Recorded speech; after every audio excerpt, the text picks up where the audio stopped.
देखिए भाई इस वाले क्वेश्चन में क्या बोल रहा है, वाई बराबर y x with the solution of this differential equation and such that, ये सब बोला है और फिर ये चाहिए।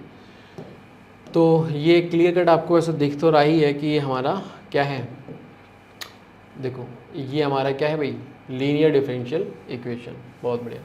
तो सीधे सीधे क्या निकाला सबसे पहले, इंटीग्रेटिंग फैक्टर निकालेंगे। This is equal to integration of ये और ये 2 sec square of x dx। तो बोलो कितना आ जाएगा, e की पावर 2 इंटू 10x। सही है, बोलो यही आ जाएगा इंटीग्रेटिंग फैक्टर। तो अब हमारे पास सॉल्यूशन क्या आएगा, y into integrating factor e की पावर 2 10x बराबर इंटीग्रेशन ऑफ, वहाँ पे देखो क्या बचा है 2 sec स्क्वायर और ये सब बचा हुआ है। तो e की पावर 2 10x इंटीग्रेटिंग फैक्टर लिख दिया इंटू वो मल्टीप्लाई करके, तो वहाँ पे आ जाएगा 2 sec square of x plus 3 times of 10x into sec square of x dx। सही बात है। तो अब ये बन गया ना, तो इसमें क्या करोगे आप, इसमें एक तो ये कर सकते हो कि अलग अलग करके किसी एक में बाई पार्ट्स लगा दिया जाए और फिर देखा जाए ना। और क्या हो सकता है, जैसे यहाँ पे लिखा हुआ है उसका डेरिवेटिव तो ये आ गया, सही है। तो अगर मैं थोड़ी देर के लिए मान लो 2 10x को t मानता हूँ, सही है, तो ये बनेगा कितना 2 sec स्क्वायर x dx बराबर dt, है ना।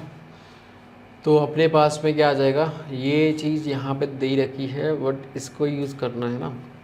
चलो ठीक है, अलग अलग करके कर लेते हैं, वो सिस्टम बैठेगा तो बैठ जाएगा, वैसे फालतू का टाइम खोटी हो जाएगा, है ना। Into 2 sec square x dx plus e की पावर 2 10x इंटू 3 इधर हो गया और ये आ जाएगा कितना 10x into sec square of x dx।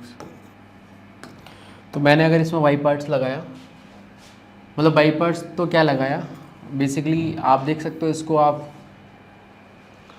मतलब ये पूरा का पूरा क्या लिखा हुआ है, d ऑफ e की पावर 2 10x, ये समझ में आता है ना। मतलब आप इसको डिफरेंशिएट करोगे तो क्या आएगा, e की पावर 2 10x आएगा, फिर 2 sec स्क्वायर x भी आएगा, सही है। तो एक तो ये हो गया, तो ये तो इंटीग्रेट हो गया, कितना आ जाएगा e की पावर 2 10x आ जाएगा, इसमें सीधी सीधी लिख दीजिए आप। प्लस अगले वाले में क्या है कि यहाँ पे एक 10x भी है, तो इसमें देखो काम करना पड़ेगा आपको, मतलब इसमें वाई पार्ट्स लगाना पड़ेगा बेसिकली।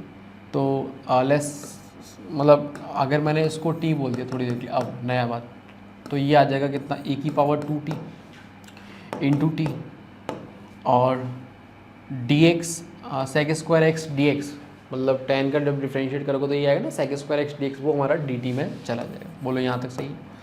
अब इसमें वाई पार्ट्स लगा लो, अब फर्स्ट फंक्शन हो गया, ये सेकंड फंक्शन हो गया, तो ये आ जाएगा 3 into first function into second function का इंटीग्रेशन माइनस फर्स्ट का डिफरेंशिएशन सेकंड का इंटीग्रेशन का इंटीग्रेशन।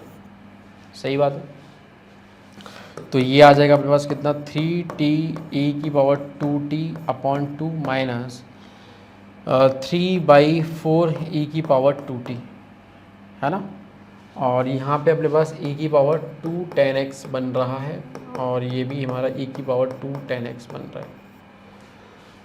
तो कुल मिला के अगर हम देखें तो हमारे पास जो फंक्शन आया e की पावर 2 10x तो इधर आ गया, और राइट हैंड साइड में कितना आ गया e की पावर 2 10x, है ना, सही है, e की पावर 2 10x, और इधर से भी अपना प्लस ये इंटीग्रेट तो हो ही गया ना। अब तो ये आ गया कितना 3 इंटू e की power 2 10x into 10x by 2 minus 3/4 e की पावर 2 10x।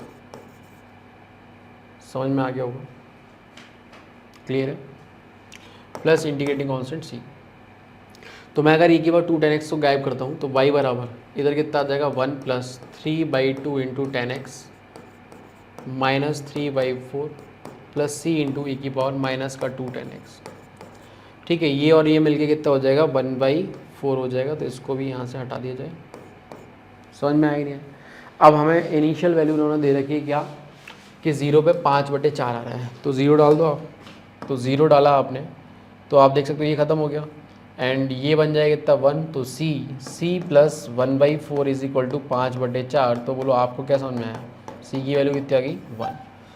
तो जो फंक्शन आएगा हमारे पास वो देखो कितना निकल के आया, y बराबर 1/4 प्लस 3/2 इंटू 10x, है ना, और ये आ जाए कितना ई की पावर में माइनस का 2 10x।